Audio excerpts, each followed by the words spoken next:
Well, hello and welcome back to Poshcats Camping, and this is another one of our collaborations with the Vanners. Yep. Sorry we missed last month.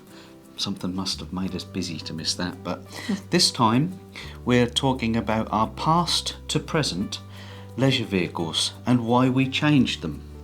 And we started caravanning, didn't we, Sue, in 1984? Yeah. Remember that? Yeah. We moved house. We had just moved house. We've got a driveway that we could fit it on. That was the first house that we actually had a driveway, wasn't it? Yeah, we bought the caravan and then I got pregnant. Well, yes, fairly soon after. But our first outing in our... that was an Alpine Sprite Right, that had been made by CI Group in Newmarket, wasn't it? That was old and they'd upholstered it. That's and right. Made new curtains. That had been refurbished, hadn't it? And I remember paying £240 for that. A push button pump for the water. That's right. Not a push button. You changed it to a push button. That was just a foot pump, wasn't it? Which I made into an electric pump. Yeah. And then when Danny came along, he found the button, didn't he? And kept turning all the water on. So that's 40 years ago, and our first rally was an Easter rally, wasn't it? And you towed it with your Hi-Ace works van because you couldn't afford a car. Yeah, my boss allowed me to use the works van, so we towed it with a Toyota Hi-Ace, and guess what? That was blue, wasn't it? Yeah, same colour as Smurf. Almost the same colour as Smurf. So we've gone full circle in 40 years, how about that? We kept that for a while, but when we knew Laura was coming along, we sold it, didn't we? Yeah. And we also... Oh, by the way, we did afford a car, didn't we? Because we had the Volvo. A Volvo, yeah. The blue Volvo 240 Estate.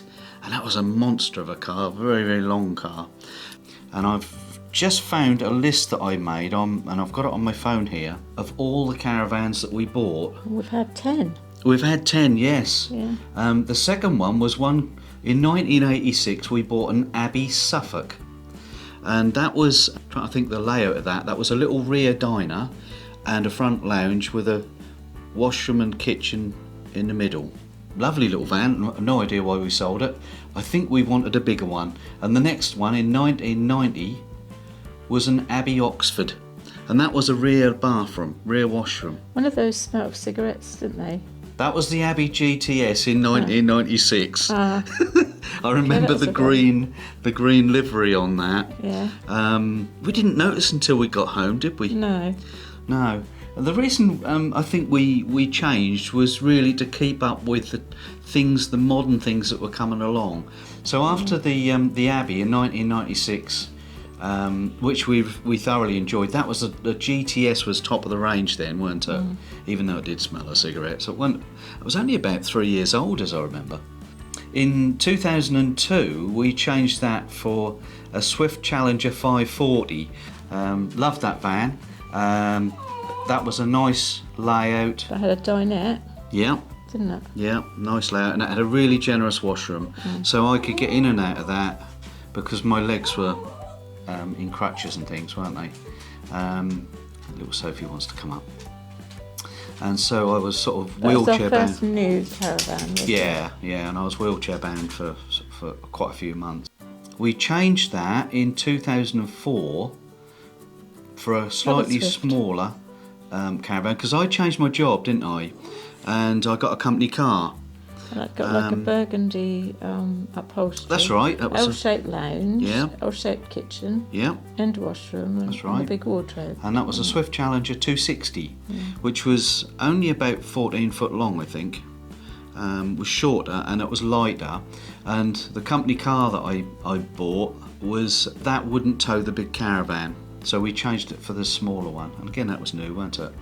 And then we sold that to Sheila and Joe, our family. We bought the Aurora. And we bought an Eldest Crusader Aurora in 2006. That was like a blackish upholstery. Yeah. That was an L-shaped lounge. Yeah, beautiful. And a transverse bed. Beautiful, a side comfortable washroom thing. with one of those sort of, what are they called, those doors that have got like Tambour a rail doors. that you slide around. Sliding doors. Yeah. Yeah. But the rail kept breaking. That was a nuisance. Plastic, Yeah, it was a nuisance. But the bed was lovely and comfortable.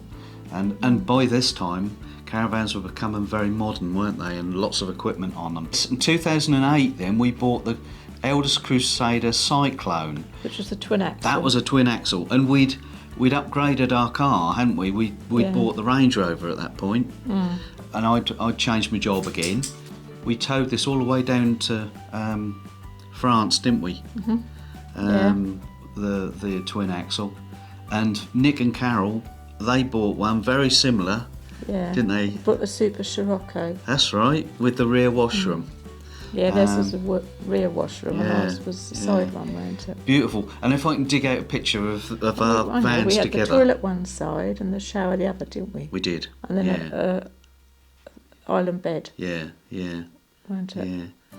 So I think we've already answered the question, why do we change it so frequently? Because we just enjoyed different layouts, didn't we, at different times. I mean, by now the children were getting to the point that they didn't want to come with us anymore. So that big caravan, we went all the way to France on our own, didn't we? Yeah. With that big caravan. So then after the Eldest Crusader Cyclone, the twin axle, we moved to a Buccaneer Argosy. That was a second-hand one, that was only a year old, and we got that from the local dealership here.